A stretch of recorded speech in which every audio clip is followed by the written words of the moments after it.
మనం జీవితంలో ఎంత బిజీగా ఉన్నా సరే, ఏం చేస్తున్నా సరే, ఈ 3 విషయాలకి మాత్రం తప్పకుండా సమయాన్ని కేటాయించాలండి. ఏంటో తెలుసా అండి ఆ 3?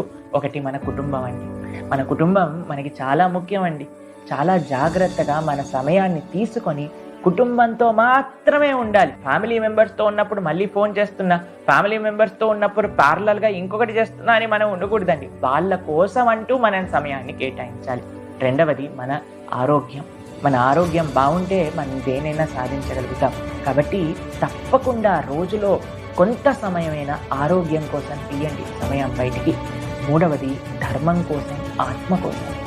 ప్రతి ఒక్కరి జీవితంలో ఆధ్యాత్మిక సాధన అనేది చాలా ముఖ్యమండి. కాబట్టి ఆత్మ కోసం కూడా సమయాన్ని వెచ్చించండి. ధర్మం కోసం, భగవంతుడి యొక్క సేవ కోసం కూడా సమయాన్ని తీసుకోండి. ఈ 3 చేస్తే చాలా మంచిదండి. హరే కృష్ణ.